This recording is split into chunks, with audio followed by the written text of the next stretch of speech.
तो आज ना ये सीखेंगे कि जब मॉक टेस्ट खराब हो जाए तो रिकवर कैसे करना है ना। इस इमोशनल शॉक को डायग्नोस्टिक क्लैरिटी में कैसे चेंज करना है। सबसे पहली और सबसे इंपॉर्टेंट बात, आपको अपनी आइडेंटिटी अपनी परफॉर्मेंस से सेपरेट रखनी है ना। इसको कोग्निटिव सेपरेशन बोलते हैं कि बेसिकली आपके सिस्टम का, आपकी स्ट्रैटेजी का एनालाइज कर रहे थे आप उसको, है ना।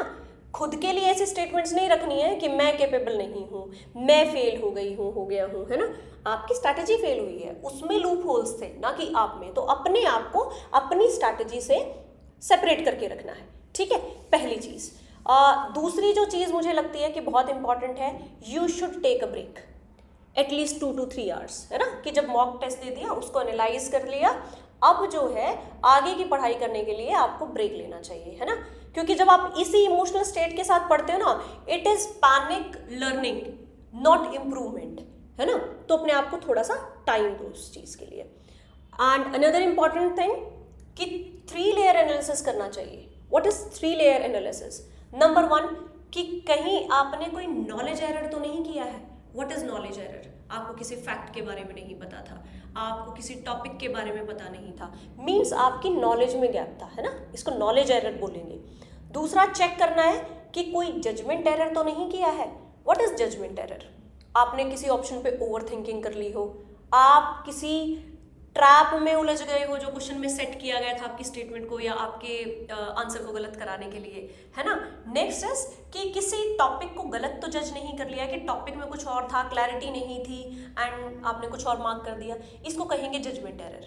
Another is strategical error. देखो हर किसी का क्या होता है ना, एक ऑप्टिमल लेवल होता है कि इतने क्वेश्चन मुझे अटेम्प्ट करने हैं, है ना। तो आपने कहीं उस अपने ऑप्टिमल लेवल से ऊपर या नीचे तो नहीं अटेम्प्ट किए हैं, क्योंकि ज़्यादा क्वेश्चन अटेम्प्ट करना भी कई बार दिक्कत कर जाता है, कम करना भी दिक्कत करेगा।